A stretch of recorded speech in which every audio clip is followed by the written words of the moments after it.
Each year, Microsoft Research hosts hundreds of influential speakers from around the world, including leading scientists, renowned experts in technology, book authors, and leading academics, and makes videos of these lectures freely available.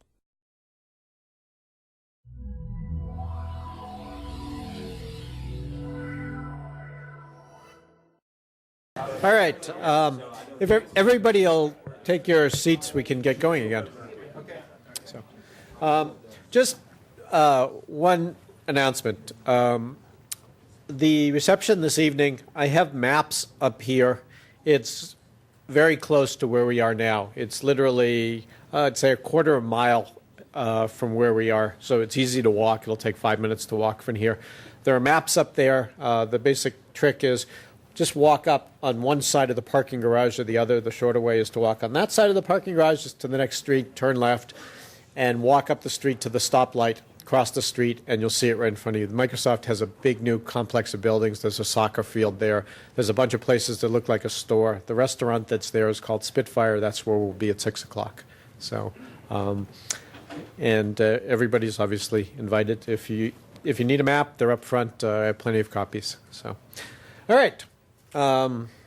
Back to the presentations. So there we go.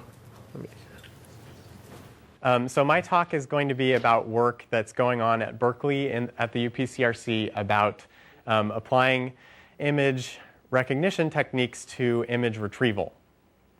And so we can start the talk while I guess while this is getting settled down. But I think fundamentally the problem that we're trying to solve is we're trying to make digital media actually worth something to people. And there's this needle in the haystack problem when you start getting a lot of digital media in your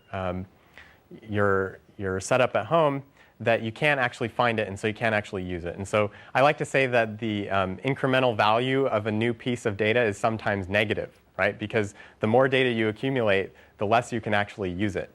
So that's a problem that we need to fix if we're going to keep moving forward. So the problem that we're looking at is trying to find images from consumer databases. So these are all pictures of my family, and I would like to find one that I'm interested in. How do I do that? So I'd like to talk a little bit about the spectrum that I see between image recognition techniques and retrieval. So there's already a lot of solutions out there for doing image search of various kinds.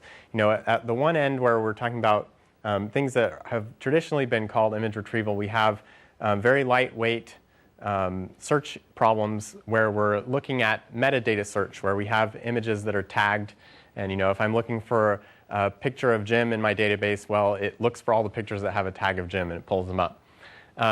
There's a spectrum that goes all the way down to really deep image recognition techniques where we go from just looking at textual context and image tags to you know, looking at coarse features on images like give me the histogram of this image, and if I search for an image that looks like a mountain, well, you know, a lot of mountains have similar color profiles, so that might work.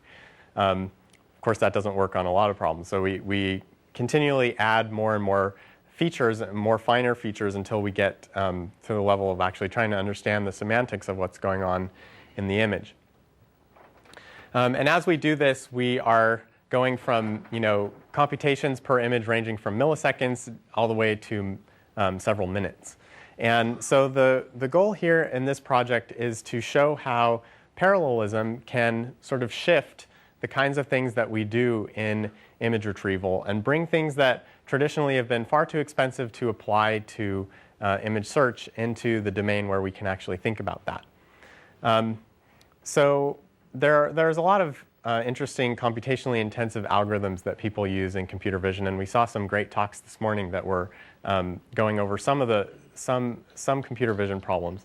The ones that I'm going to talk about today that we've been working on are really high quality image contour detection and some machine learning techniques for classifying images, namely support vector machines.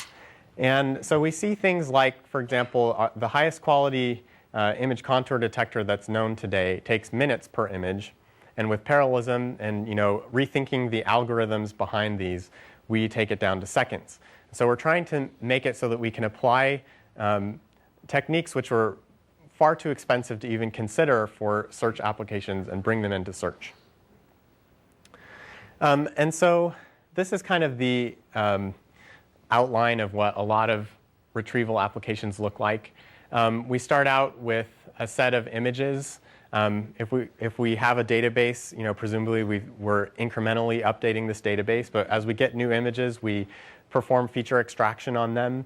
Then the user is going to give us a query. They're going to ask a question to this database.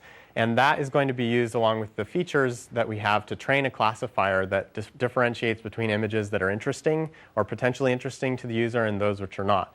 And then that classifier is going to be applied to the database, and things are going to be returned to the user, and iterate from there. So first, I'm going to talk about this image contour detection problem we've been working on, which falls under feature extraction. So one of the fundamental steps that we have to do to understand objects in an image is actually figure out what they are. So image segmentation is a very fundamental problem in computer vision, and it's closely allied with image contour detection. So once you have a set of good contours from an image, it's fairly straightforward to go to a good segmentation of that image.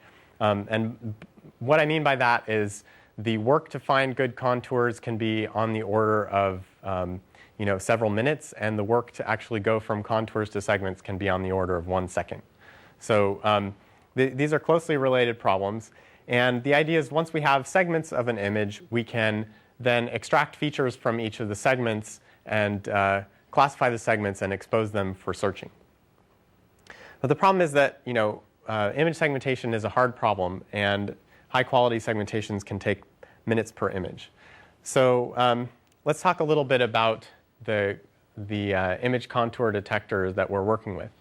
So firstly, it's good to point out that like most computer vision problems, this is subjective. The actual contours in an image depend on your perspective and maybe even your mood. For example, if I showed you a picture of a koala and asked you to tell me what the boundaries of objects in the scene are, some people might say that the koala's arm is a separate object from the koala. And they would be right, depending on their perspective. Sometimes you want to differentiate between the arm of the koala, and other times you want to say, no, the koala is just one object. So it's actually a very subjective problem, and the surprising thing is that humans actually agree pretty well on this problem. And so Jitendra Malik, who's a computer vision professor we're collaborating with at Berkeley, got together a group of undergrads and had them label a set of several hundred images and find all the boundaries and do multiple labelings for each of the images. And then there's some sort of correspondence problem to figure out what images are actually what. And it turns out that people actually agree, sort of, on what the important contours of the image are. And as you can see in this middle image right here, we've got overlays of a lot of humans' interpretations of the koala. And you can see that there's only like one person that decided the arm was a separate object from the rest of the koala. But it's still an important piece of information. And on the right here are contours that are generated by the algorithm that we're talking about. And so when we talk about accuracy of image contour detection, we're going to be basing it off of ground truth on this test set of images that people actually hand labeled, because our goal is to find objects that people find interesting. And so speaking to that, here's a precision recall curve. So that's related to this false positive curve that ROC curve that people were showing earlier. So for any of these kinds of detectors, there's a very straightforward thing to do, right? So I could say, if I was really concerned with never labeling a pixel as an edge, I could say this image has no edges in it. And I would be right, in the sense that I would never label a pixel as an edge that's not a pixel.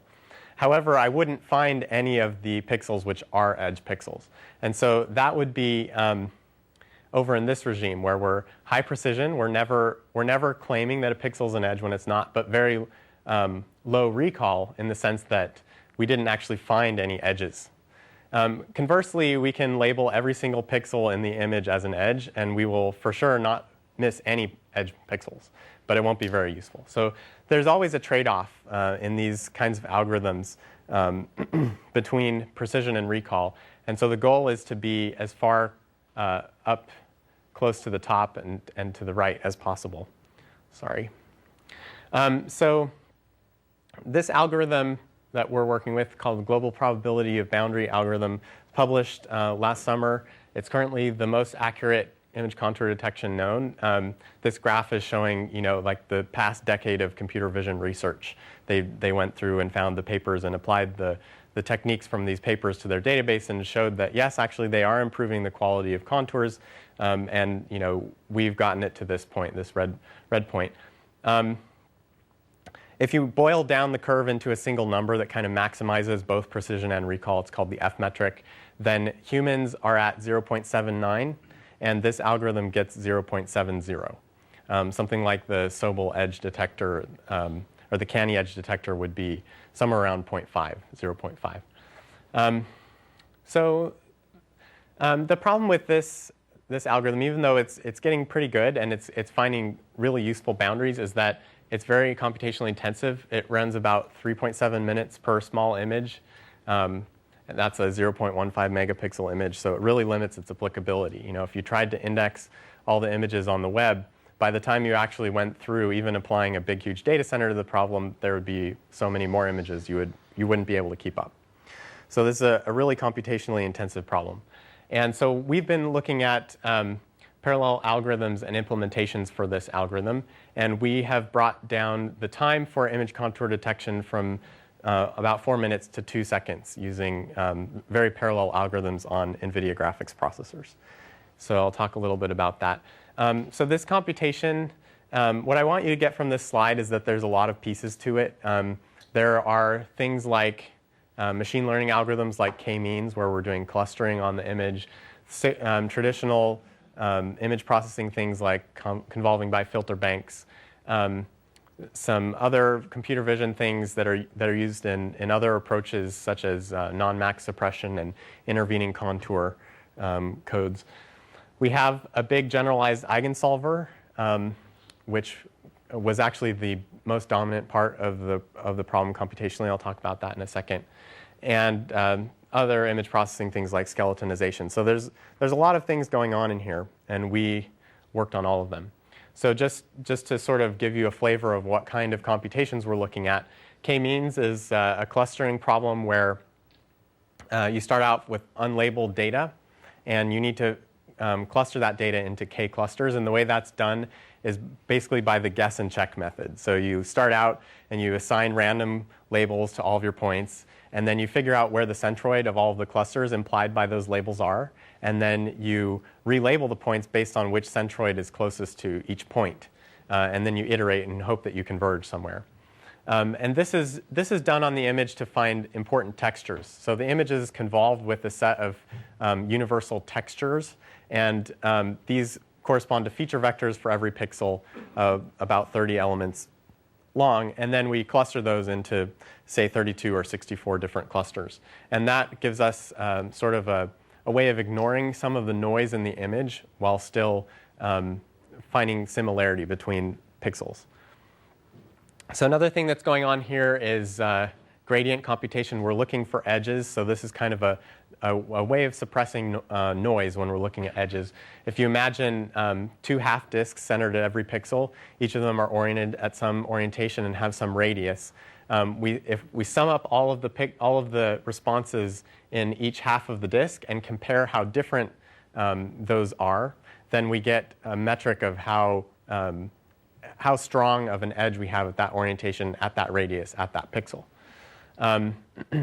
So we looked at this. The original implementation actually went through all of the work of summing up pixels over each of these half disks, and we decided there was a better way. So we changed the algorithm to use integral images. Integral images are basically a way of using parallel prefix sums, which have been around for a long time, to do these sorts of computations where we're doing sums of overlapping windows on images. And the way it works is you basically take a window of, you basically do a computation where the value at each point is equal to the sum of all of the elements to its top left. So for example, this box, if I do the integral image, then it's going to turn into a single pixel right corresponding, let's see, where is it? Corresponding about here in the image, and that's going to be the sum of all of these things in here. And this allows us to avoid repeated overlapping summations. So that brings down the computational complexity and really helps out. It's also good for parallelism because we've replaced a lot of histogram problem with scans, which have a lot better data dependencies.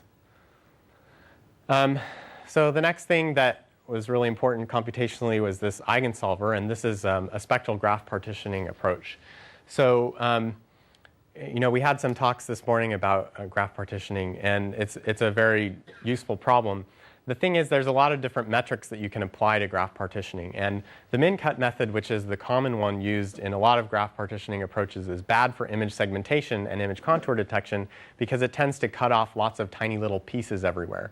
So min-cut is saying, I want you to break the graph that will disturb the fewest number of edges in the graph. But actually, what that does is it tends to isolate things that don't have a lot of edges connecting them to the rest of the graph.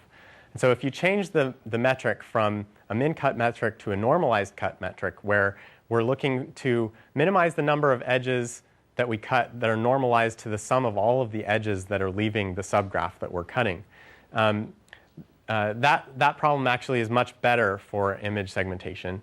However, it's NP hard, and so instead of solving it directly, we approximate it with an Eigen Solver. So it's kind of interesting to show that these problems are related. And we can apply an Eigen Solver to this problem.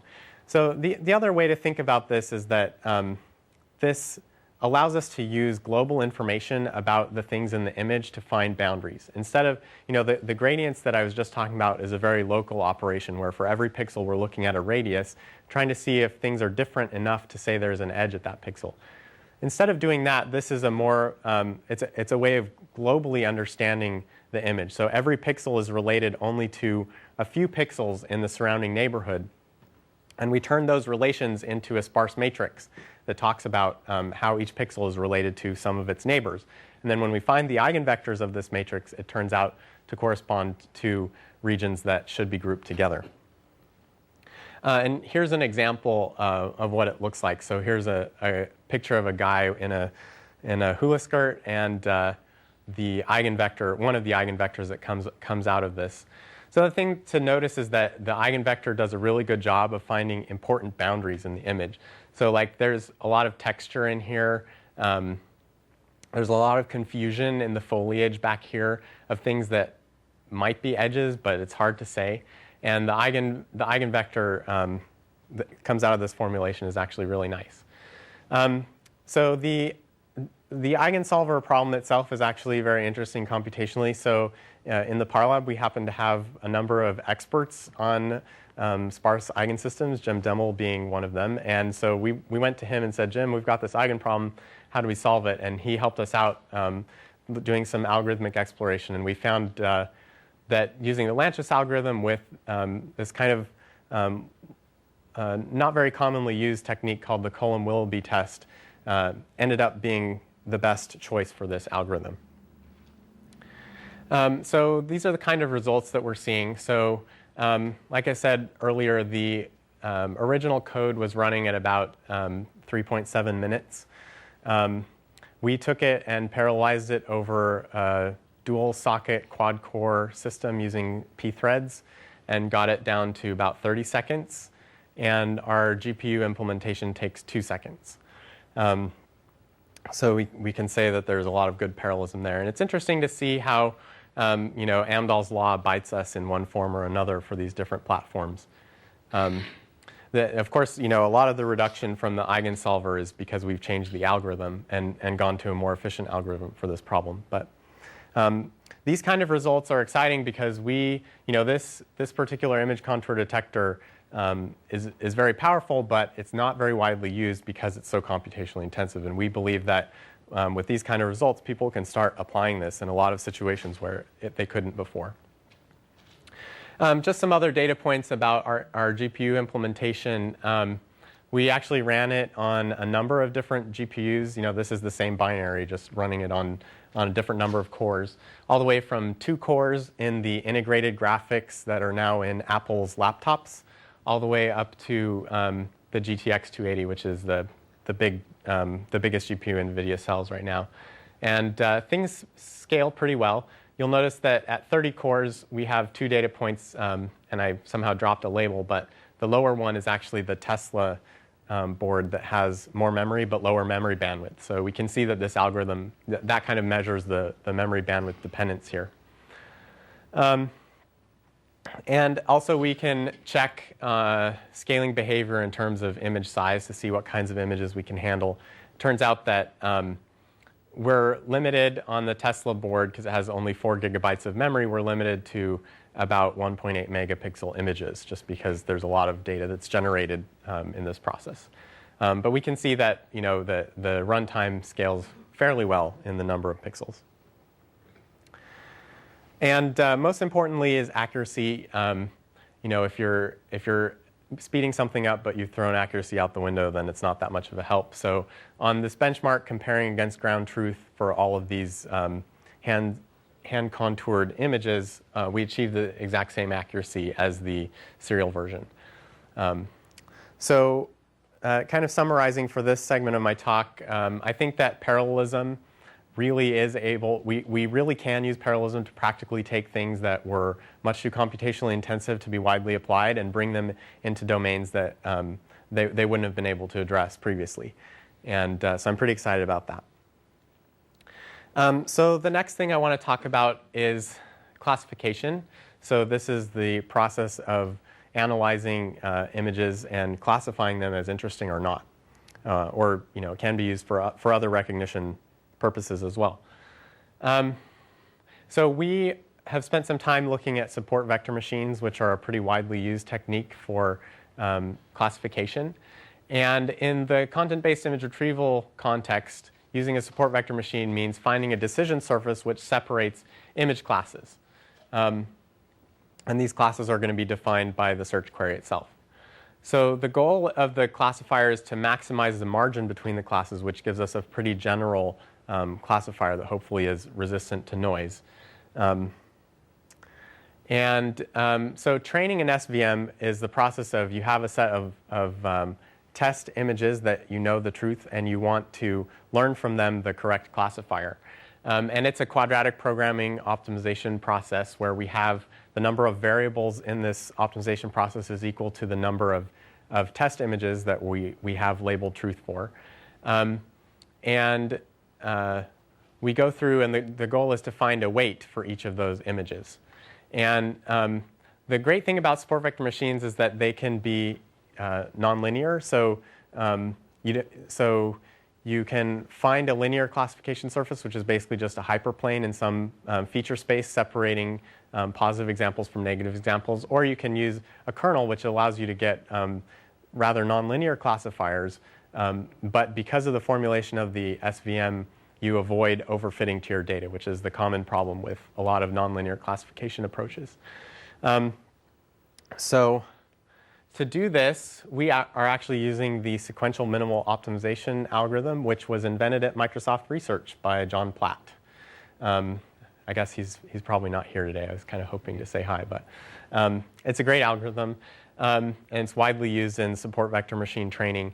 What it does is, you may have several thousand, up to hundreds of thousands of test points where the truth, and the question is, well, how do I find a set of weights for all of these? And the hardest possible thing would be to update. You have some guess about the weights, and you update that entire vector of weights every time you make a step. And that's a full traditional quadratic programming method. Sequential minimal optimization goes to the extreme of only updating 2 of the weights at a time. So out of your 10,000 weights, you're only going to look at 2 of them. And in that case, the quadratic programming problem turns into a trivial one-dimensional problem that we could have solved back in high school. Basically, we have some constraints, and they describe a box in 2 dimensions, and then we have another constraint that describes a line in 2 dimensions, so we're going to be maximizing over a line some quadratic function, and that's pretty easy. So what this means is that the actual optimization steps of updating the vector are trivial. The hard part is figuring out what those mean. So the actual work in the algorithm is computing some Karush-Kuhn-Tucker optimality conditions, which are basically done for every training point, and then you reduce over all of those to figure out which points you're going to be updating for your next step of your algorithm, and you just keep iterating. So we implemented this also on NVIDIA graphics processors, and we saw, using the Gaussian kernel, which is fairly widely used, we saw about 9 to 35x speed up over libsvm, which is the standard package for doing support vector machine training on CPUs. And so we were pretty excited about that, and we published a paper on it and put our software out on the internet, and I think we have around 250 downloads of it as of today, which makes me pretty happy. So people are actually using it, and the bad thing about that is that I get bug requests. But yeah, yeah, I guess that's right. I don't actually have to fix them. They just need to tell me about them. Right. So, and then the other side of using a classifier, I just talked about training it, where you're trying to find a decision surface. The other side is actually applying that decision surface to a database. And for support vector machines, that involves evaluating an equation, and it ends up looking like a big matrix multiply plus other stuff. And so we also implemented that and got fairly good results. We had both a p-thread version on the CPU as well as a two-way Core 2 Duo, as well as a GPU version using NVIDIA's graphics processor from 2006. So these results are kind of dated. But overall, our classification results were identical to the serial version when you took the classifier that we trained with our own training method and then applied it using our own classification method. They provided the same results. And I also want to talk briefly about another project that we've got going on in kernel dimensionality reduction, which is another technique for performing classification. In this technique, what we're trying to do is take a high-dimensional data set, like, for example, images with features on them, and we want to take it from something with really high dimension down to something with much lower dimension, like going from 600 dimensions to 20 dimensions. And in so doing, the classification problem becomes a lot easier. So in this, I think this picture sums it up really well. We've got this is from a 13-dimensional real-world data set describing wine, and it measured wine in 13 different ways, and then the classifier is it any good or something like that. And if you take that real-world data set and use kernel dimensionality reduction, the 3 different classes that we're trying to distinguish boil down into 3 nearly disjoint regions in the 2-dimensional space. Whereas other techniques for doing dimensionality reduction, they kind of tend to leave the data all on top of each other, which kind of makes it a lot harder to classify, right? So Mark Murphy in my group at Berkeley is working on this, and it's a non-convex optimization problem in order to train this thing with simulated annealing, gradient descent, and let's just cut to the chase. He's implemented a portion of it, and it's working pretty well. He's seeing fairly good speed up. So again, parallelism will work here. So I think that the challenge of all of this work is putting it together into a functional CBIR system that lets people search a database and actually returns what they want to see, and we're working on that. We haven't actually done all of that yet. We've been working on these components instead. But we believe that using more sophisticated feature extraction techniques like the contour detection I showed you, as well as more sophisticated classification techniques, will lead to improved performance. And that will let people do things they couldn't do before. And that's what we're trying to demonstrate in our work. So that's it. So question here. So when the user provides the query into the system, do you solve the problem of open set? Maybe some of the query isn't labeled in the set. What do you do? Right. So the way that we are looking at that is, so the user is going to provide some images that they're interested in seeing. The sample. A couple of them, just yeah. down what they want, like koala, for instance. Right. This is content based. So the user says, I want an image that looks like this one. So rather than using recognition to label whatever, right. object, right. No, this confusion is natural because they're related problems. If I was able to go through my database and find all of the things that had a koala in them, and then I gave it an image that had a koala in it, if I could figure that out, it would make searching it a lot better. I mean, it is performing this problem. So they are related problems, and we're coming up with a sort of hybrid solution that takes advantage of previous queries, things that it has learned about the database during previous queries, to augment queries and make them stronger that are coming from the user to try to find things. It's not very convenient, right? Because you have to find some similar kind of thing. Well, so that's why we're working on exactly how to do that. But yes, there are CBIR systems that do things both ways, and we're trying to come up with something that makes sense. Yeah. So this is a question for anybody. How fast does it have to be for it to be a product? I mean, in the sense that somebody would take it and want to market it. I mean, how do you know when it's fast? Right. So I think that there's two major components of these systems. One is the feature extraction stuff, which is kind of done offline. It's done when the images enter the database. And hopefully, that needs to be fast enough to keep up with the stream of images that are entering the database. Then the second part is the actual online part when the user is entering a query, and that needs to be, user tolerable. So what does the user tolerate for search? I think a couple seconds. So that needs to be fairly quick. 300 milliseconds for search. There we go, 300 milliseconds from Jim Laris. So, yeah. Great, let's thank our speaker.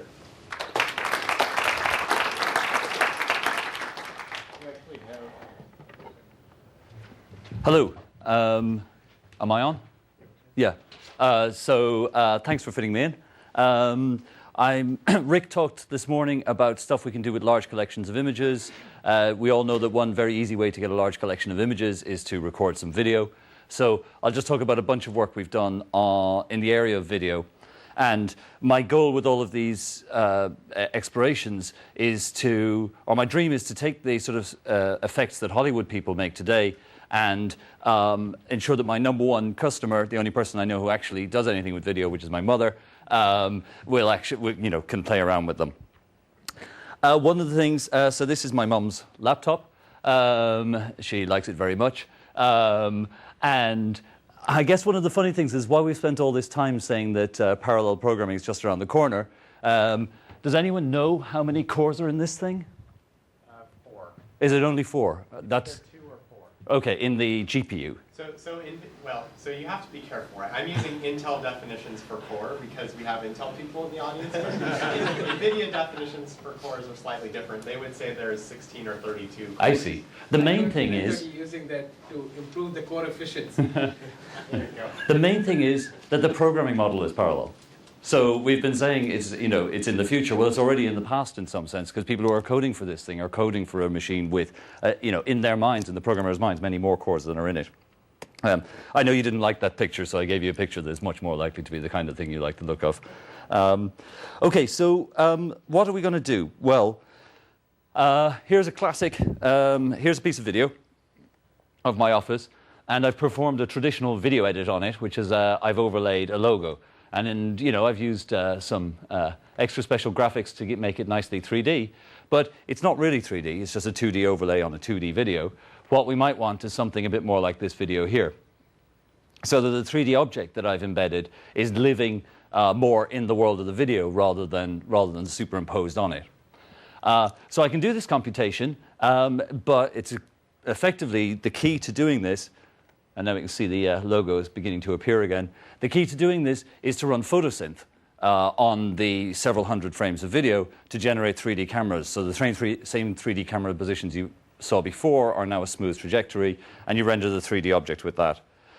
We've worked on ways to make it very easy to make animations like this one. So you thought the blink tag was bad when it came out in '92.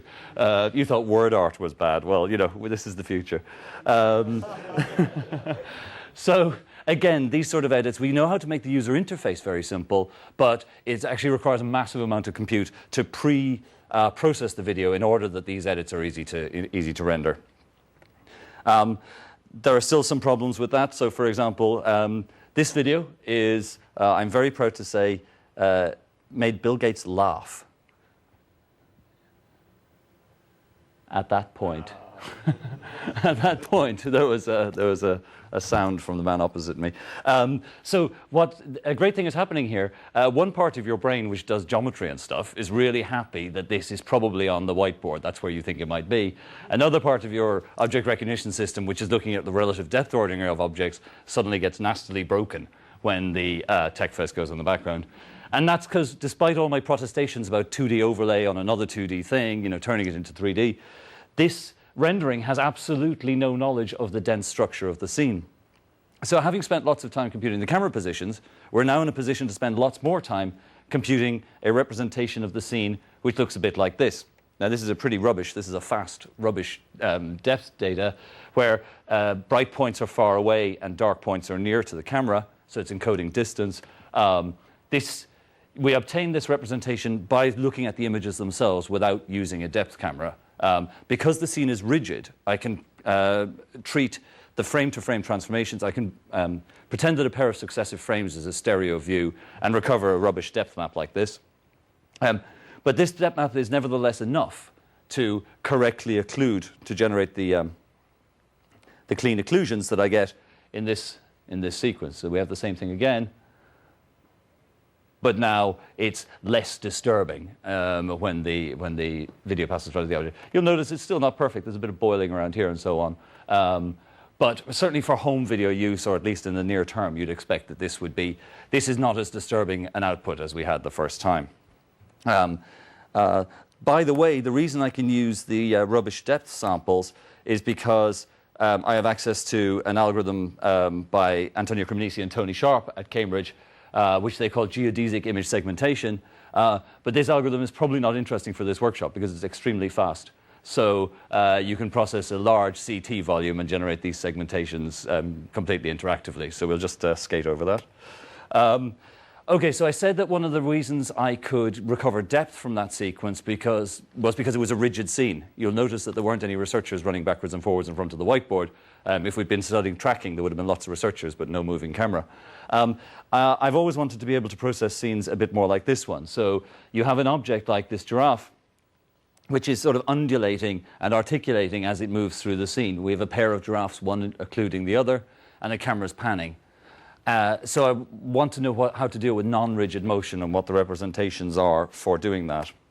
So one of the things, a very simple thing that you might want to do if you've got a video, is attach an overlay, but have the overlay look like it's following an object in the scene. So, clearly the only application any of us can ever think of for anything is advertising. So let's assume that that's what we want to do here. So, okay, now that's got to be simple, right? What am I going to do? I'm going to click on some point on the giraffe, and we're going to follow it through time, moving the object. That's got to be easy. And indeed, it's not bad, right? So here's the interface written in MATLAB, for anyone who knows. This is extremely slow. The user has clicked on the giraffe's eye, and the cyan trajectory represents a search throughout the whole video. So there's 200 frames of video. So it's searched for points matching the giraffe's eye at about 200 frames a second, 400 frames a second. And what the user is doing is scrubbing backwards and forwards through the video and checking that the trajectory is correct, even though the back giraffe's eye was occluded during the transformation. So we're kind of looking at the position of that point throughout the video, overlaid on one frame. And you can see that basically at this stage, so he's having a good check there because the other giraffe's nose came in front. Okay, so the user is happy that he's correctly tracked the video. In this case, it was 2 clicks. We have other examples where a 20-minute video that we managed to process in 3 minutes, including the user interaction. So this 8 times real time means including the user starting from the point before the user touches the mouse. The key is that you need to store 24 bytes per pixel to store a KD tree for every frame. So in order to do this, there's a massive amount of backing store. So we pre-compute on the video, and then we can get it fast. So that's something we want to deal with. Okay, back to this guy. Well, can you see what I've changed? Oh, look, a new house has appeared. That's an easy edit. We could do that in the 90s. What is the representation that allows us to do that edit? This is a tricky edit, so I'm going to put something on the giraffe's neck, and it should follow the undulations correctly. We couldn't do this in the 90s. We can do this now. We're happy with that. What's the representation that allows me to do that? Well, again, I load up the video. I crunch on it for several days. And after several days crunching, I end up with a representation of the video that looks a bit like this. I split it into two static photos, a foreground layer and a background layer. This giraffe, the one in the background, didn't move enough, so he just got locked into the background. So his neck lifted, but that didn't get noticed. So I crunch on the video, I split it into these layers, and then I can do something like attach houses in normal photo editing to this layer and generate the image we just saw. Okay, so there's the background layer. I just use whatever photo editing technique I like to put in the houses, and then when we re-render, we get the image the sequence we just saw. And then finally, this allows us to deal with more complicated structures. So this guy's face, if you watch his mustache, you will see that it appears slowly and flashes on and off. The same sort of technique. Again, this is a 3D object. It's a non-rigid 3D object. And what photosynth would do, the photosynth philosophy, which I adhere to, is you would take this object and reconstruct a three-dimensional interpretation of what's happening. Well, what we decided was we'd reconstruct a two-dimensional interpretation of what was happening. So instead of reconstructing into 3D, we reconstruct into 2D, pasting all the new information from every frame of video into this representation, which is called a mosaic. And now you can draw on the representation itself. So we're drawing sort of on this one picture, the eyebrows et al. And then we can re-render those, mix them in with the original video, and generate this effect, which is reasonably convincing. And the mustache disappears correctly as it's occluded by the subject's face. Okay, so that's some stuff you can do with video. As we know, it's a splendid source of embarrassing parallelism. If you can get the video to the cores, so we want to do lots of computation on a big chunk of video. For many of these computations, each core would like to see all the video at once. Sometimes you can splice it up by frames, but sometimes you'd like to see all the video at once. And so given that you've got the video down at the cores, we can do lots of stuff. Most of the stuff I want to do turns a 20 meg video into half a terabyte of data. So actually, a lot of it is disk bound rather than RAM bound or CPU bound. But things are getting close. So that thing happens, and then, as in photosynth, you get some sort of order n squared or n cubed gather. So we do something on every frame. Then we want to haul all that information back. Not normally a load of data coming back. Let's say 20K of data per frame. But then you do some horrible gather of size n cubed. And that's because the non-embarrassingly parallel sequential algorithms that we love in video, you might think, video, you just do stuff on every frame and throw away the old answers. Always a bad idea. If you've got 99% reliability frame to frame, and your video is 1,000 frames long, 99.9 to the power of 1,000, or 0.99 to the power of 1,000, is a small number. And then, of course, we've just got the standard stuff. If I want to render this video with 100 different image processing operations per frame, I need to decide how to split that over whatever cores I have, but that's a standard problem. Right, thank you.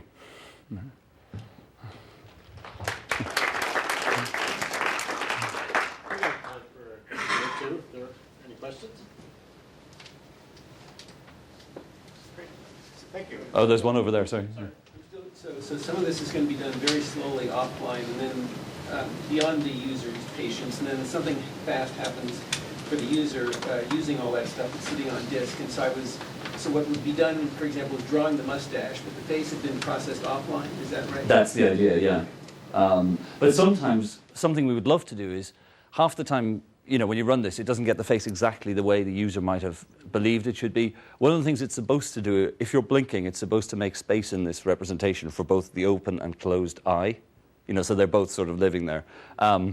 We would love to have user interaction to fix the offline computed stuff. And that's just completely inconceivable at the moment, because you would make an interaction, even researcher level interaction, you tweak it, run it for another 2 days, tweak again. It's not, so that would be something that'd be great to fix.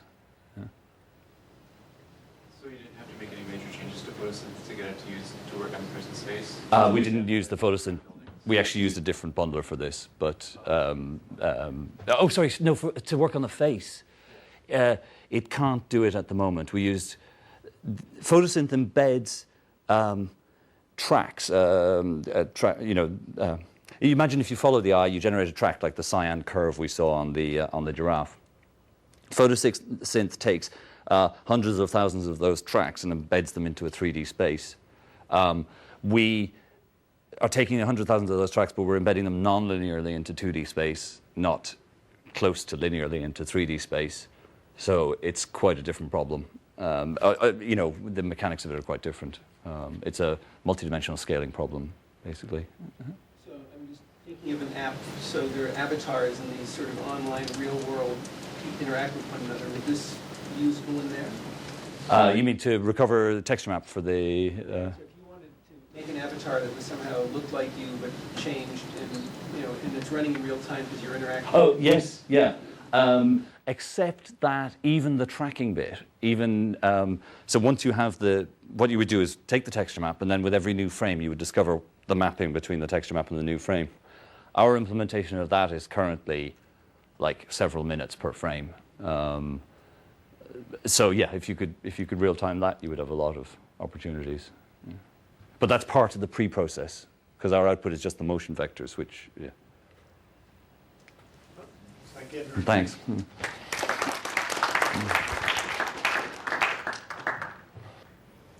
Okay. Amazingly, it seemed to like my system instead of giving trouble connecting. My name is Jim Held.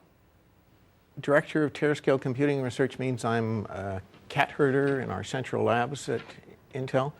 We have a program of research that you might characterize as the future of multicore. It is how far can we go, how fast, what will we have to do. It's a large program, several dozen projects, a couple hundred people at the moment, and covers everything from software to hardware, usually starting from the application level and analysis of applications down, looking at usage models as well as the low-level primitives and how to best support them in hardware. So a very comprehensive program. One of the major areas of application is what we call immersive connected experiences, which I'll define in just a moment. In fact, first I'm going to introduce the concept as we describe it. It is sort of a combination of social and visual computing, so that it's a nice bridge topic between the two.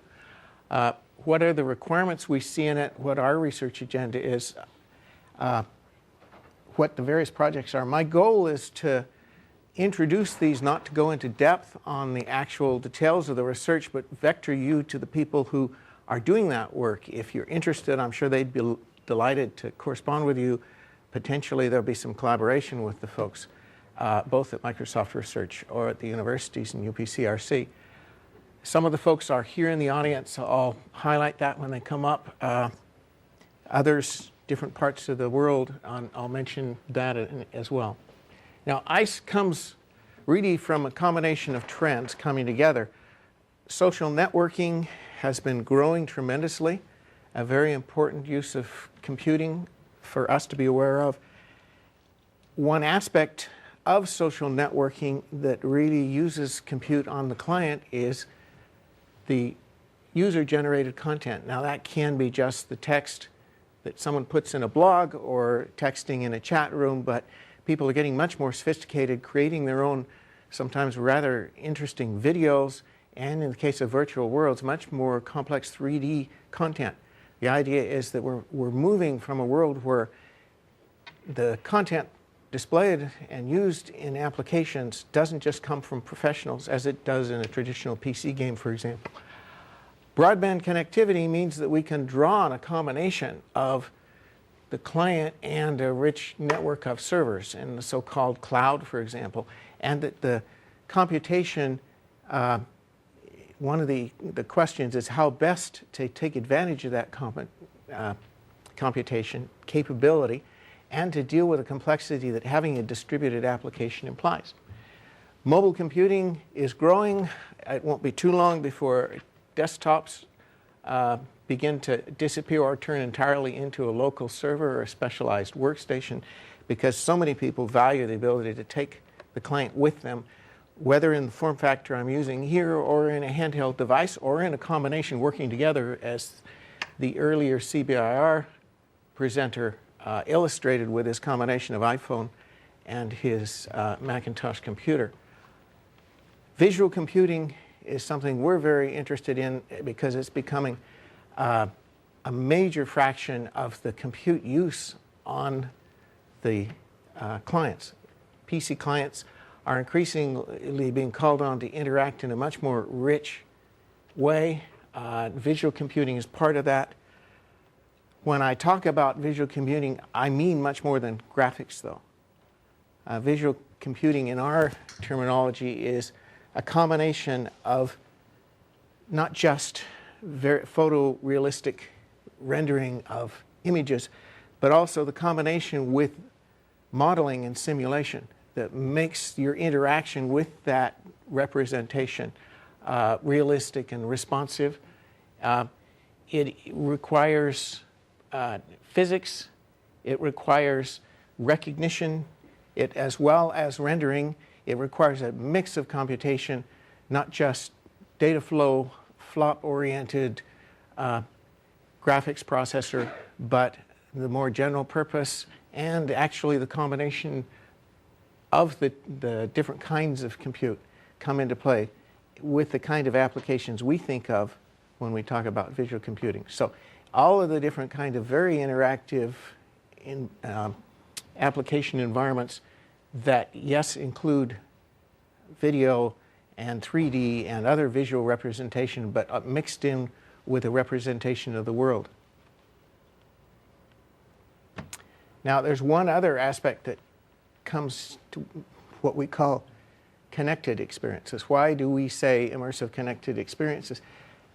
And that's because many of those visual computing uses draw on the fact that people want to connect to other people. That we're not just talking about the client being connected to the server to deliver computes or storage, but we're also talking about the gaming and collaboration and retailing and all the other ways in which the computer is used as a tool of communication and interaction. And so immersive as well as connected environments, in fact, we see that the direction that the web is going from what was originally very text-oriented and static stereotype interaction to add more and more graphics and video and increasingly 3D. And we see immersive connected experiences, our name for that combination and the direction that the 3D internet is going. So there are applications that draw on compute and the connection to enhance the actual world, to mix computed images and computed modeling information with video and data from the real world. I'm sure you're all aware of the applications that allow you to go to a location, see a map of it, overlay that map with a satellite picture, draw on another application to actually get a 3D representation that you can interact with, see a street level representation. So we really are taking the actual world and overlaying on it some abstractions that add information to the raw image that people are seeing. We're also creating completely artificial worlds, whether it be in a multiplayer games and massively multiplayer games like the World of Warcraft, etc., are becoming very popular. But there are also completely artificial environments that are created by the end users where they interact in unstructured ways around a structure, but not in a prefabricated, prepared game. Those so-called virtual worlds, as opposed to an environment created for a predetermined game, are becoming extremely popular. Many millions of users. Last year, 2007 actually, more than $1 billion was invested, but in 2008, in an absolutely tough economic environment, there was still almost $600 million invested, and in fact, over twice as many different virtual world investments, different companies. In 2007, Club Penguin acquisition by Disney accounts for like 400 million of that billion. So it's actually broadening and continuing.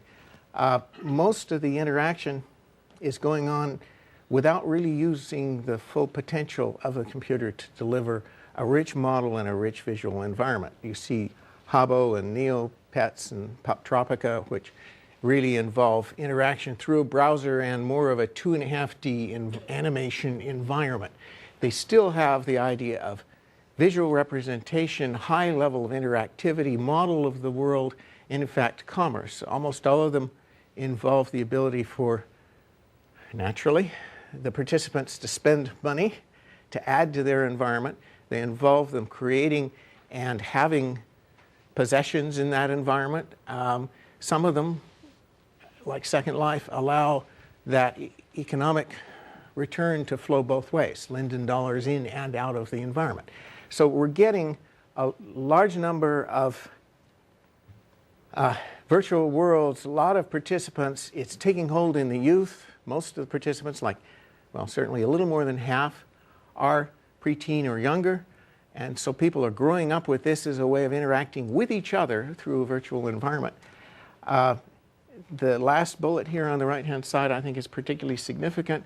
As Second Life moved up in the Nielsen rankings of what they call PC games, these are actually 180,000 measured households. It's not survey, it's not self-report, it's actually like Nielsen rating in TV, they instrument systems and track what's used and how.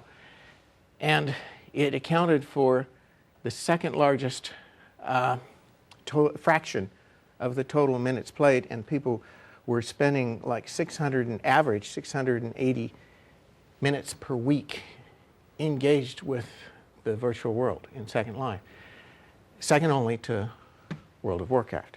So very important, a lot of eyeball time, a lot of participants having their own economy, grabbing the consumers of tomorrow, in fact, significant consumers of a fraction of the money spent today.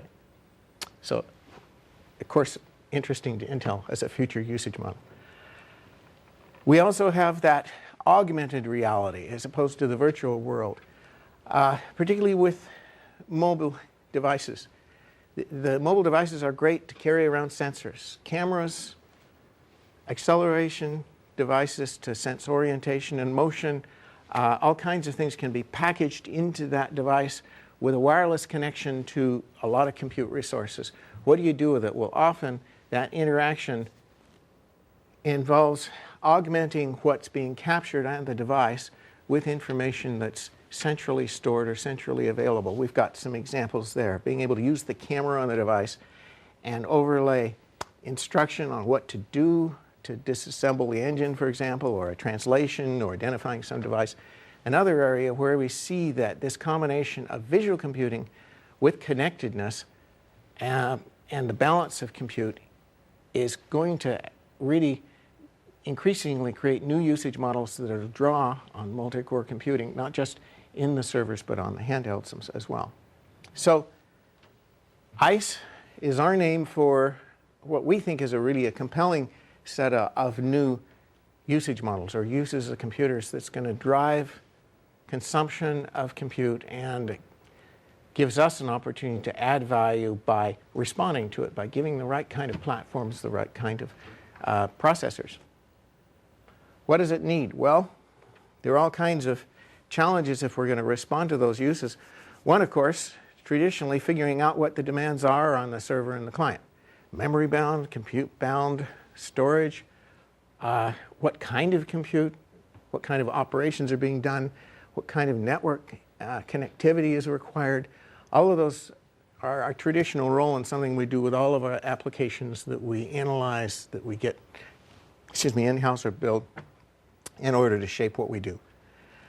There's also, though, a lot we need to do in the distributed computing realm, And I'll talk a little bit more about in the virtual world space, where we think one of the barriers to that really living up to its potential is really the architecture, the distributed system architecture, and we have folks working on that in our labs. We need to look at how we deal with the fact that we're going to have handheld devices as well as very powerful laptop devices and things in between. How do we deal with that diversity and the fact that there's always an installed base? You can't design for the latest. You can't design for one fixed model. How do you avoid a lowest common denominator approach to this distributed computing client model? Visual content, we talked about being something that end users were creating. As much as half or more of the cost of a title for a game is traditionally in the artwork. It's in the content, so to speak. That just isn't there in these virtual world environments. When end users are creating their own video and want to create their own 3D devices, they come up against a very difficult, clumsy environment. The ability to create a video is much advanced over the ability to create a very rich, complex environment for your virtual world, much less design an avatar that suits or represents you the way you want to. Having the ability for people to create and then move their content where they want to go, because it is their content after all, it shouldn't be just a property of each individual place they go, is another challenge for fulfilling this. And finally, how do we deal with sensors and connectivity when we're talking about the mobile devices? Now, we've done analysis on platform demands. Pradeep Dubey and the Application Research Lab has done analysis of Second Life, the client, and then indirectly from the binary operation of the server and the network connections. And we find certainly virtual worlds like Second Life have tremendous demands on the servers. Very compute-intensive work, 10 times as much demand on the servers as something like the World of Warcraft games, because of the way you interact with a much richer ad hoc environment. Clients as well really draw on the CPU and the GPU. That visual computing is a key part of what the job of the client is in the virtual world space, at least. Again, very compute intensive, very high utilization, very important to the experience. And finally, the network connectivity, it highlights another challenge. You'll see there are two lines there. In the virtual world space, you can't pre-distribute content on a DVD and draw on it. It's being created and shared with people as you come across them into the world. You move into a different land or world or part of the world and meet people and places and things that you've never met before. How can they be pre-distributed? That really places tremendous demands on the network. The ability to cache that effectively and compress it is important. Yes? So for these numbers, are these for kind of like an okay experience, a mediocre experience, or this is like, we want, like for a great experience, is this how much more compute do you want? Was it a great experience or was it an average experience? I think it was an average experience. I don't think this is what we would want. Second life experience is never a great experience. Let's just say there is a lot of potential to utilize even more to improve it.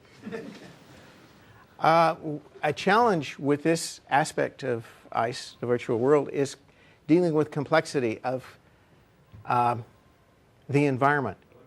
The number of users, the number of objects, the object behavior, the realism of the simulation, all drastically increase the complexity. It's far from linear in the number of objects. It's far from linear in the complexity, the realism of the modeling that you do. And that right now, because of our inability to really supply all that's desired, means that the current implementations are severely limited, simplifying, for example, the shapes of an avatar in determining collisions, in latency and delay effects. It's easy to move too fast in the wrong circumstances and fly right through a wall, to leave behind certain objects that you desire. So the challenges, because of delays in processing, introduce artifacts in display and synchronization and slow down the interaction. It would be infeasible to have a virtual concert to thousands of people in a virtual world environment today. It just could not sustain the interaction among that many people. Yes? So some people have done work in sharing bandwidth. You have a whole bunch of people standing together with cell phones. They could take the union of their bandwidth by communicating with one another through Bluetooth or something like that. And they've done some demos where they can actually multiply the bandwidth. Would that be a useful feature here? Yeah, the ability to create a richer connectivity, yes. And the architecture of the distributed system, making it more scalable. And techniques like that is part of the research that is going on in the labs. This is part of what we have to figure out how to deliver. The distributed system involves not just a given virtual world or environment like the Second Life world, but interaction with others, the ability to share content back and forth. It has both global resources to manage as well as regional things to take care of, assets, simulations in local islands, for example. And they have connections to powerful clients. Let me see if I can make this run. Compute capable, as well as limited but very sensor-rich devices. How do we design for this kind of an environment? That's what we're interested in. That's what our research is going on. Each of these pipes is a potential bottleneck. Each of these resource managers and services are a potential bottleneck unless you have the ability to replicate and scale. The ability to dynamically adjust to the client that is being used and have multiple types of clients participate is really critical. The ability to share dynamically the workload between the server resources and the client. Those are the requirements that we want to meet. Okay, so what we see happening in order to really scale is that we need to move from monolithic creations to the much more modular, horizontal building block approach to designing these environments. Essentially, same kind of thing that the internet went through. I don't know how many of you used Prodigy or CompuServe. One of the first beta programs I was on with Microsoft, I reported everything in CompuServe. Those evolved to today's web and the open platform that allows a much richer set of things to grow and anticipated things to grow and share. That's what we think needs to happen in order to fully realize the capabilities in the environment. In the visual content space, we have to move from professionally created content to the end user being able to create their own content easily and satisfy their own creativity and own what they create and move it around because it becomes an important resource for them that they value. It's their identity in many cases. And then we have to deal with the problem of delivery of content. We can't pre-distribute. We have to have ability to deliver just in time and cache effectively. So we really think that there's plenty of research necessary in order to make this kind of experience really high quality and scalable to rich environments, lots of objects, lots of people, very faithful modeling of the environment. And the challenges in each area have generated research going on. You've seen some of the initial results and glad to share papers on workload characterization. We're doing work to understand the platform demands in detail, and we'll carry those forward as we do with all of our workload analysis to optimizing our server and client platforms to support them. In the distributed computation space, we're really working with the industry on proposing modifications to the application architectures. I'll talk a little bit more about later. And research on dynamic repartitioning of the workload between the client and the different kinds of client and the central compute capabilities. A big effort. I'm going to highlight in the slides today because the research is actually in our Beijing lab, and Yimin Zhang wasn't able to be here today, so I wanted to show some of that because he couldn't speak for it. And then I'll also point out some of the stuff going on with the distributed computing that Mick Bowman is leading. So let's start with that content creation. One of the ways in which we can deal with both the distribution and the creation of content is to parameterize it. You don't want people sculpting or drawing these 3D models. You don't want them to assembling crude components. You want them to be able to customize the appearance, for example, of their avatar very easily just by moving sliders to match what they want. You want scripting to be able to interact with a parameterized expression modeler. So you don't send images, as this video is creating, to describe someone who's changing moving their features as well as changing their expression. You want to send parameters to a model that is pre-distributed. It gives you much more flexibility in design. It gives you the ability to send much higher semantic information and therefore much more compressed information over your network. And they're drawing on databases for their research, one from the Beijing University of Technology, another from the University of Binghamton on facial expressions. And I'll show you a little bit more about how in a minute. One thing we'd like to do is be able to create an avatar that represents us better, to take a picture, for example, identify the features within it that correspond to an abstract model, map that model back to the features on that picture, and take the result and map that to our model and therefore be able to manipulate the model. So what we've done is we've taken a flat 2D picture of someone, identified the features, mapped those features to a model from our database of models, and then we can apply the 2D as a texture to that model and manipulate it in 3 dimensions. 2 dimensions, 3 dimensions, but moreover, it's the person, it's me. Also, I would want to be able to parameterize a variety of things. The expression on the lower left, for example, going from neutral to happy, configure the gender characteristics of my avatar or my characters. I'd want to be able to parameterize the dynamic interaction and map it to a particular instance of a person. So capture this kind of change of expression, apply it to an image, any kind of image where I can identify the features, and then have the resulting expression shown in that face.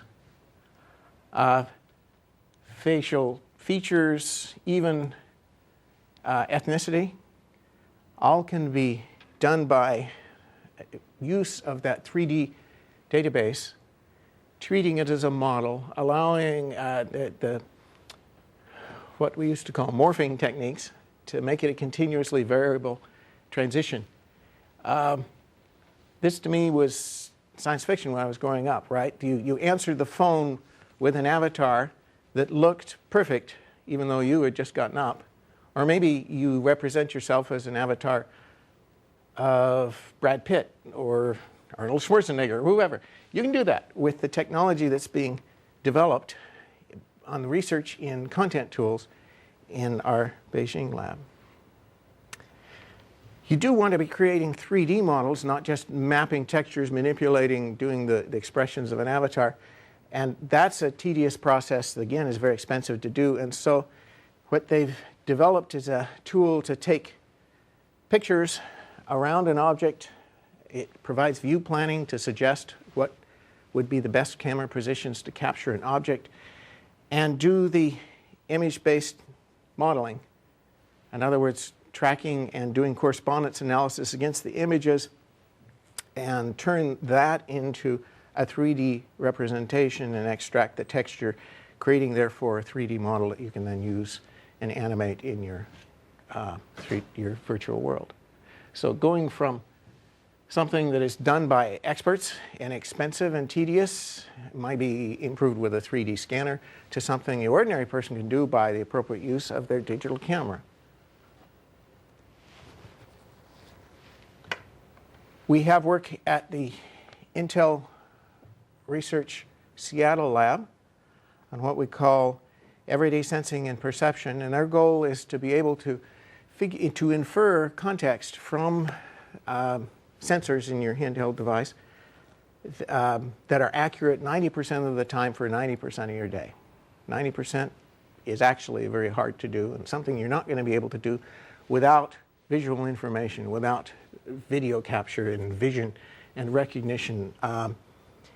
Moreover, if you're talking about doing it with sensors that are in a handheld, one of their fundamental problems is the ability to do pre-processing on this device to reduce the bandwidth required and the latency and pass it to the server where the heavy-duty compute goes on, and then the result comes back. And so they're very much dealing with the ability to create a synopsis in order to reason on it with much more compute power in a central compute resource. We're engaging the virtual world community through OpenSim. Allows us to work with a wide range of industry partners in a diverse community, Microsoft, IBM, Intel, a wide variety of participants on this simulation environment for a virtual world. We have been working with partners to try to put together a roadmap for virtual worlds in order to try to improve the success rate or the likelihood of success of all these virtual worlds that are springing up, to understand what would make them more viable, how that people could be more productive with their investments by taking all of our state-of-the-art industry-wide thinking and making it available. We are creating, I moved too quickly. There we go. How am I doing for time, Jim? Great, thank you. We wanted a test bed that was computationally interesting and challenging, that would give us content and experience with real-world customers. So we partner with the SIGARC and IEEE in order to create a science sim, a simulation environment for representing the results and the interactive environment for Supercomputing 2009. And so the idea is to have the opportunity for interactive presentation of results in a simulated environment be part of something this high-performance computing community would really be able to take advantage of. Both a chance to show off as well as a future education tool. And actually the result of our interaction has been concrete. I think it's been like a 10x improvement in scaling so far from architectural changes and suggestions that we've proposed to the OpenSim community. We've got an IATF, MMOX, OGP proposal in to create the interfaces, or actually use industry standard interfaces to make the virtual world simulation environment more scalable. And I'm sure Mick would be glad to fill you on exactly what that entails. So we're very actively engaged in this open environment to facilitate what we think is something people are interested in, could be able to use, would exploit the value of the computes we can deliver, but needs some architectural leadership from industry players like Intel and Microsoft. This ICE research actually ties together with our other main initiatives. I mentioned how we have a Tera-scale computing initiative, and the performance to support that and the platform characteristics that will allow the kind of computes to be delivered, and the balanced platform with the right acceleration, memory, bandwidth, compute capabilities, all of those are part of the Tera-scale computing initiative. We have another large effort we call Carry Small, Live Large, which is the idea of getting tremendous benefit from our handheld computers, working in concert with clients, peers, and the server world that involves the use of sensors and wireless connectivity features that the augmented reality research is part of.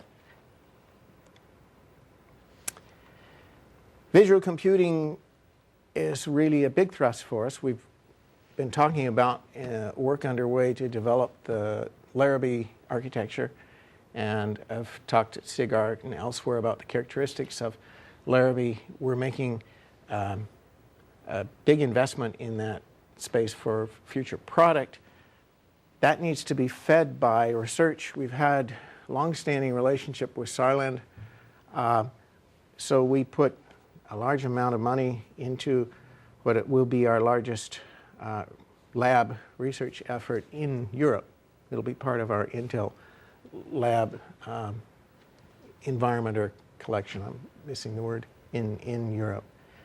Jim Hurley is part of our CTG visual architecture research lab in our microprocessor group in CTG, and colleagues at Saarland, who's we've actually again been working with for some time, and others in Germany that are going to be participating on a really rich research agenda that again is much more than just raw graphics or 3D.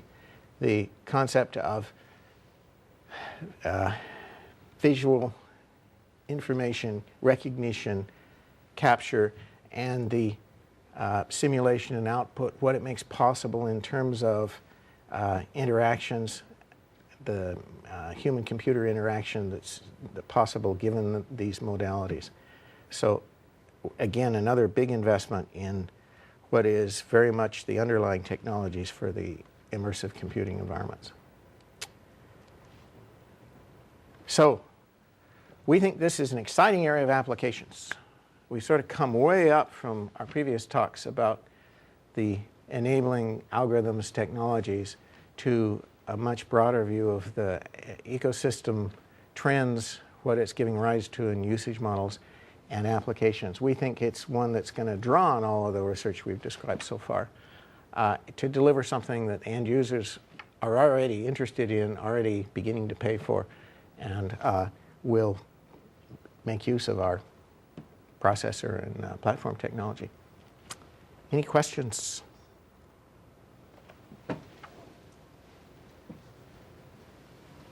Thank you. Okay.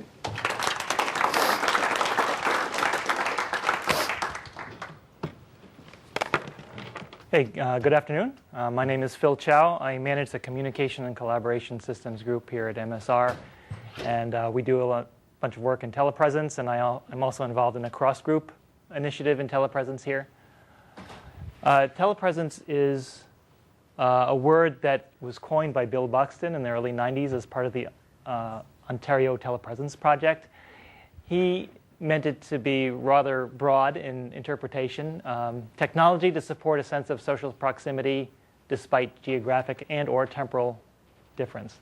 Today, telepresence in the industry takes a narrower view, that of a video conferencing experience that creates illusion that remote participants are in the same room with you. It's more of a teleimmersion definition, I think. But the best way to understand what that means in the industry today is to take a look at this 30-second Cisco commercial.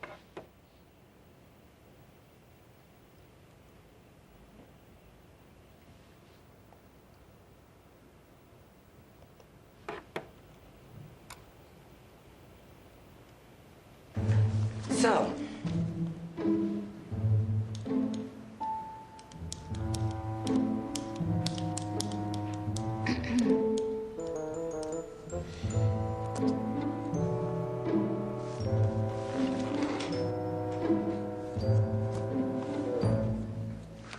welcome to a network where body language is business language.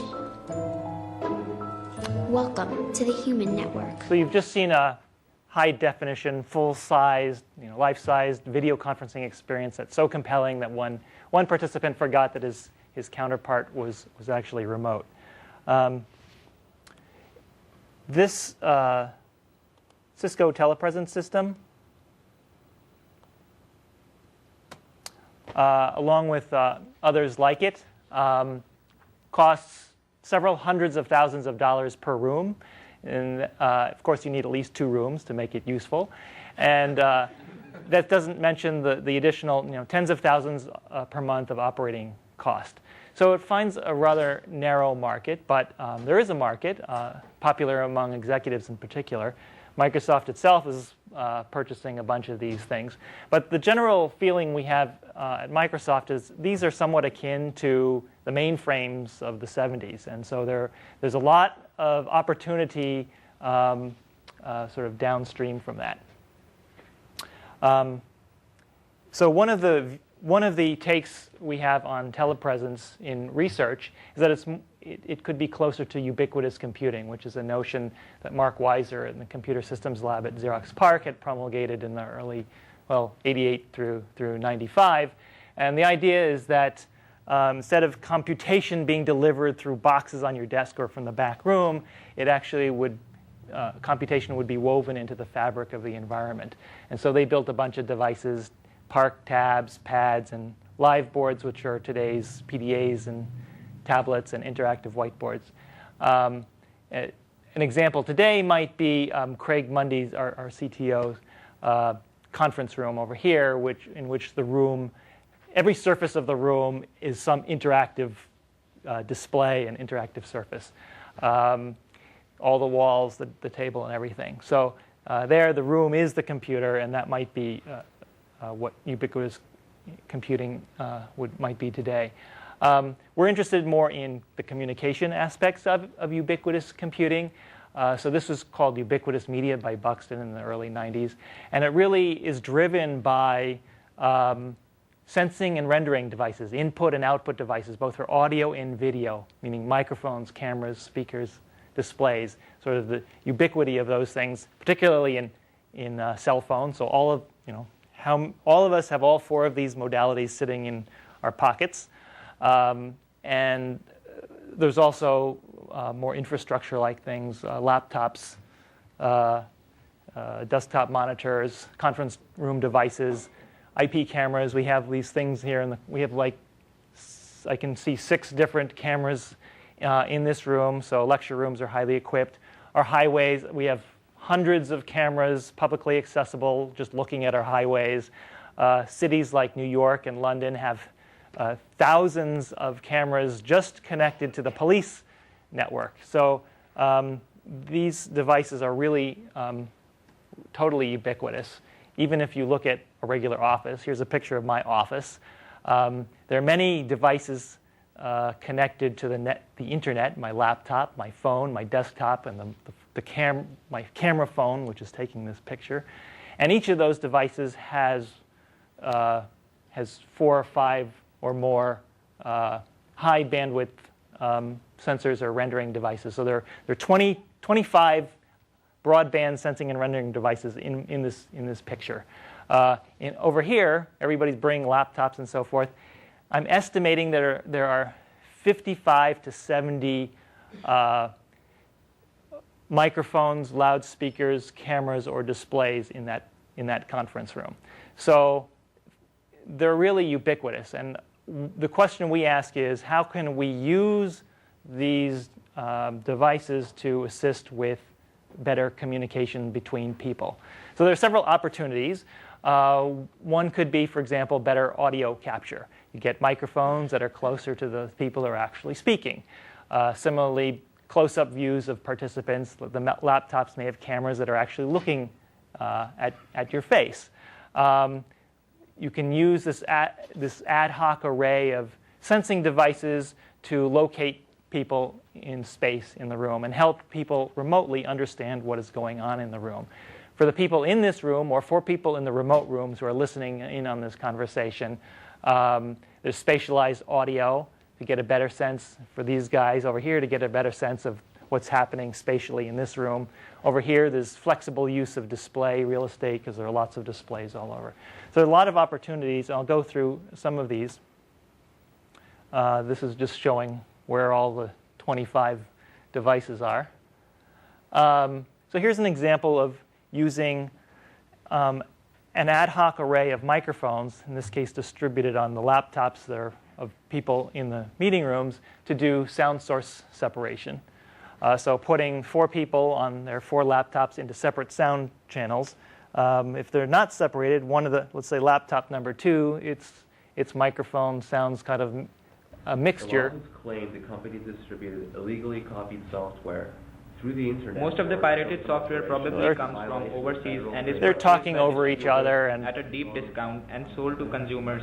We want to put them into a single channel. So let's say channel 2 basically cuts out the first guy. Most of the pirated software probably comes from guy. overseas and is purchased by distributor. And we can build in to the source separation location information. So we either using time of flight based techniques or energy based techniques. So here's a picture, an overview picture of people in a room gathered around microphones glued to the desk.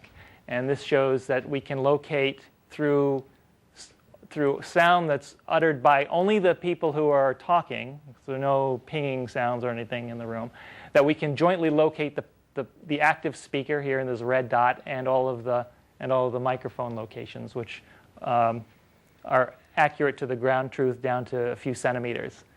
And if we use energy based, it's maybe a little less accurate, but we don't need the tight synchronization between devices.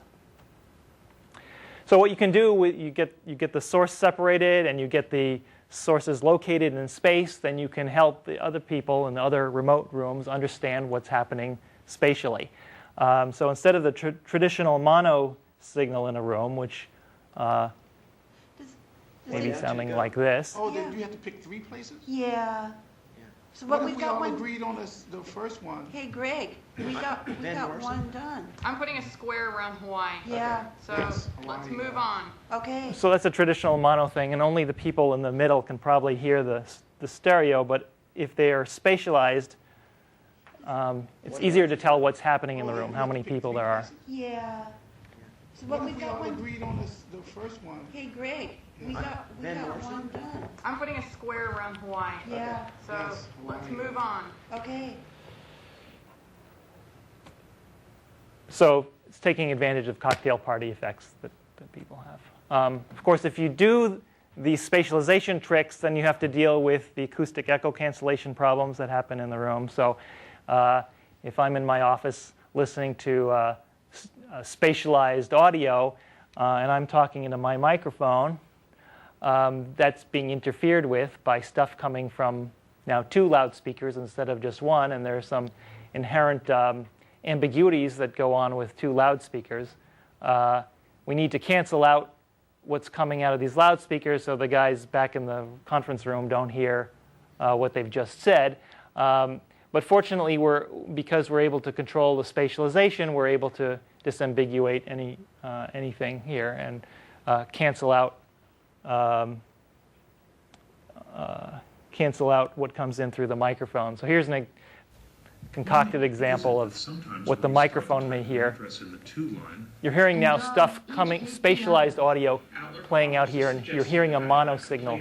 A speedy man can beat this track mark. That's actually a mixture of spatialized stuff. Here's your chance to learn about how Outlook gets you. This is a double talk test. And that was just the near-end talker talking. And now you can hear that most of that stuff goes away except when she talks.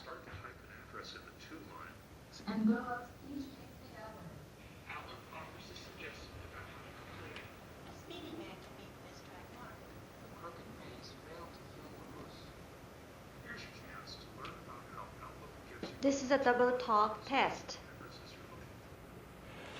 So that's all for ad hoc microphone arrays, and the same sorts of things can be done with camera arrays. So we have cameras on all the laptops that sitting in front of you. And one possible thing to do is for the remote person is to look at the screen, and every moment there's selected the best, the speaker who's talking, the active speaker. So it's select the best camera at any possible moment, and that's sort of a traditional way of doing conferencing. You could also show all the cameras at once in maybe a Hollywood Squares type of thing, so you can actually see all the faces, how are people reacting to what other people are saying. But we were inspired by some of the photosynth work to try to get a better spatial sense of what's going on in the room. So when people are looking in one direction, the remote person can understand that they're looking, the person is looking at, who's talking or whatever. So we have this meeting viewer, which essentially has this 3D context view and then an active speaker view over here. And I wish I could demo it on this laptop, but I'm just going to have to show you an old version by video. And over here, the user is trying to manipulate the three-dimensional scene to try to figure out, to get the best view on who's talking. And so these people are kind of arranged into the three-dimensional space.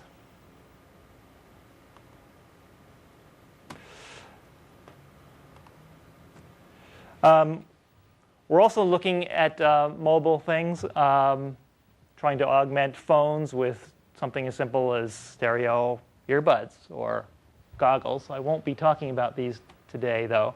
We're also looking at what we call embodied social proxies, which are essentially, George in a box. You carry him into a conference room and set him up, and you can talk to him.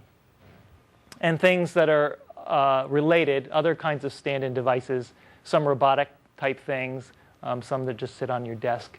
What I want to go into a little bit more detail, though, about is not those things, but more what we're doing along the lines of immersion. So how we're evolving immersion from things that are just sitting around, you're sitting at your desk, to things that are basically taking wider and wider fields of view and involving you in an immersive experience. We have the idea that you might, as an individual, just sit down at a desk somewhere, have a very wide field of view, and then you're talking with your remote counterparts who are all distributed in different continents or whatever. But you're sitting around a common virtual table, and as more people are added to this table, as more people join the meeting, the table may grow a little bit bigger. People slide to the side and make room for the new person. The audio, is coming from the person that is talking. You see the people from different angles depending on where they are sitting around the table. We're in a common environment. The environment may have tools that support the meeting that's going on and so forth. So there are a number of immersive cues that we're taking a look at, both in audio and video. Peripheral awareness is an important thing, we believe, so that's why we're looking at large fields of view and surround sound. Visual consistency is important, the consistency between my environment and the remote environment. And if you have multiple people, the consistency between their environments. And of course, sort of spatial cues. Andrew showed a nice video where the occlusion cue was all kind of messed up. Let me just talk about the last two on this list, what we're doing for motion and stereo.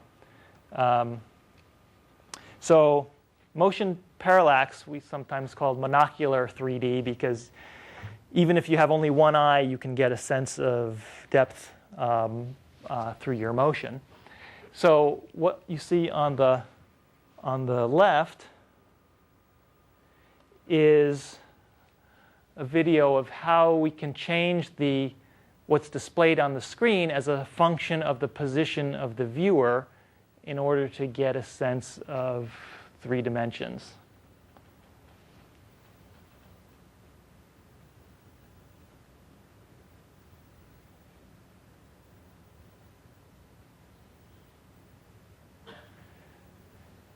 Can't help but notice that the viewer is moving a little slowly. Is that because there's some frame rate issues there? Not so much from the generation, but the tracking in this case is done by a magnetometer, and there are some issues with that.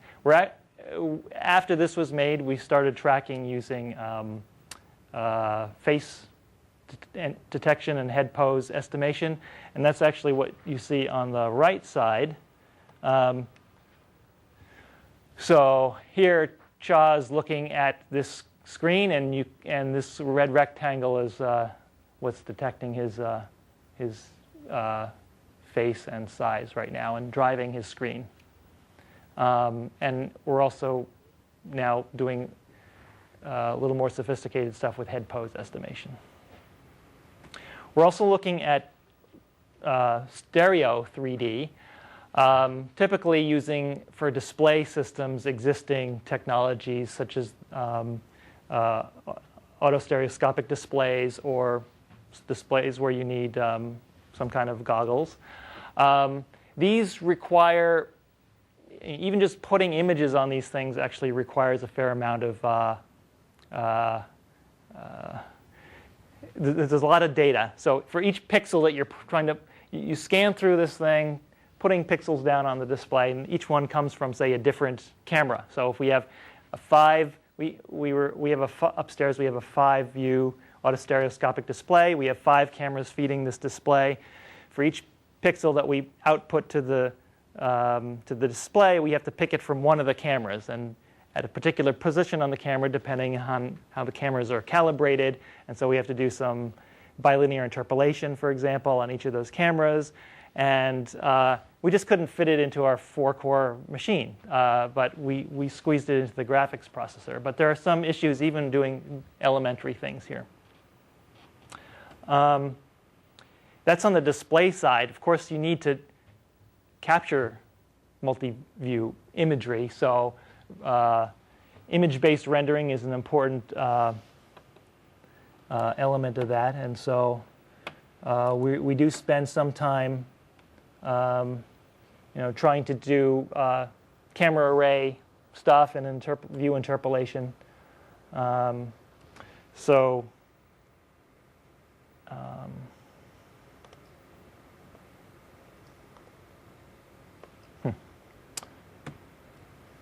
I don't want to go all the way to the end.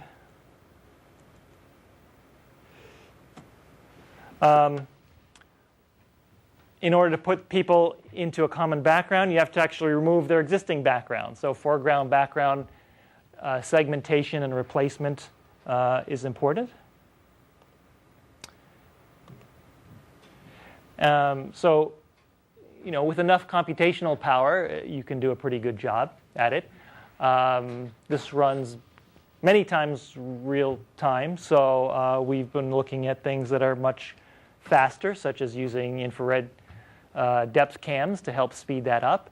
And they do a remarkably good job in terms of real-time performance. So easily getting 30 frames a second here, but they're not so good at hair. So we have to kind of find the right balance between some of these technologies.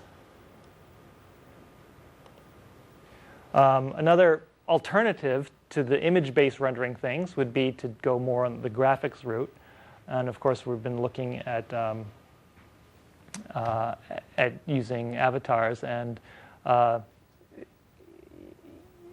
they're necessary for representing remote people who don't have audio and visual, don't have video cameras trained on them, like if you're on a mobile phone. And then, so finally, we're trying to put all this together into an experience, building these things, and it just the list of just for video processing. There's no audio processing listed here, but just for video processing, there's a lot of different steps that we have to go through. On the sending side, there's after the camera calibration, camera capture, distortion correction, viewpoint interpolation, foreground background separation, the encoding, networking stuff, and then on the receiving side, do some face tracking to figure out where is the person looking, trying to determine where his viewpoint is, and then after receiving stuff from the network, decoding it, doing some final viewpoint interpolation stuff, and then the scene synthesis. And this is pretty close to linear with the number of other participants in the meeting, because for each other participant, each one of them has a unique view that you're trying to send to or receive from. So I wanted to mention that besides getting an immersive experience, part of what's important in communication is actually various kinds of scene analysis, some of which we've seen already with like where are people spatially. But there are others. So for example, Chou here is say using this fisheye camera shown here to direct where the pan-tilt zoom camera should be pointing at. So we have to figure out, well, what are the salient features, what are the gestures that are important to capture.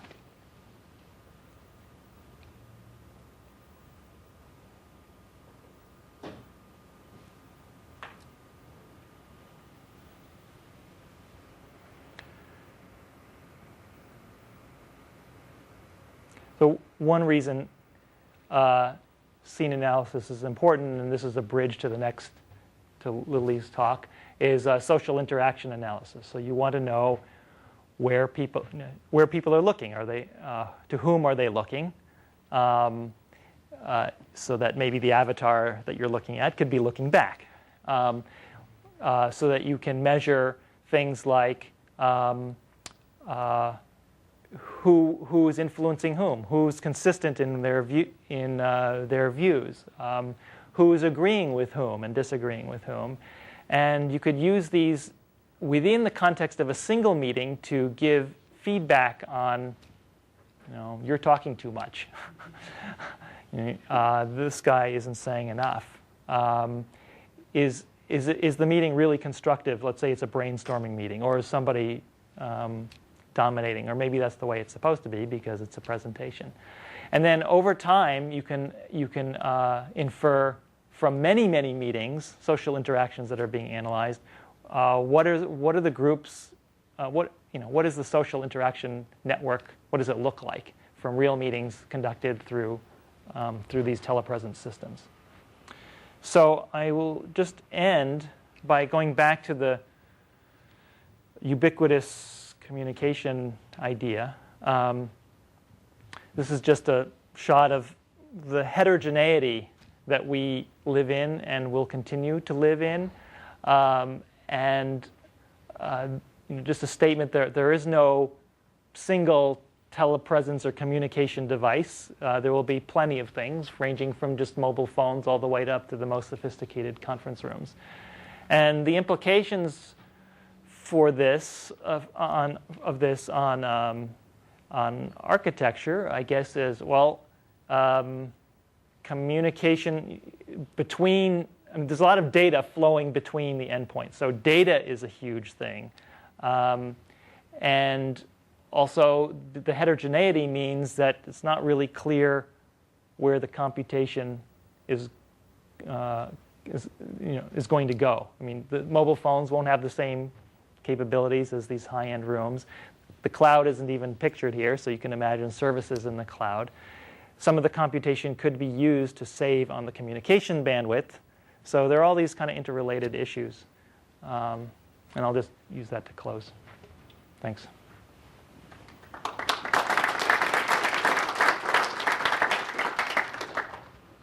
Any questions? So when are we going to get this film? I'm tired of getting on airplanes.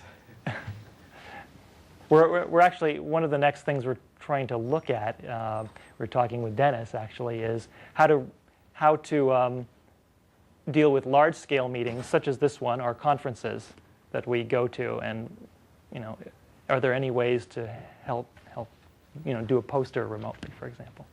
Yes. Does speech recognition technology fit in this anyway? Yes, and machine translation technology. You would certainly want to be able to, bridge cultural and language barriers like that. But also, like making minutes automatically. Oh yes, so for for summarization of meetings, yeah, absolutely. Yes. What is the most sophisticated of the things you showed us today that you've actually used to hold a meeting?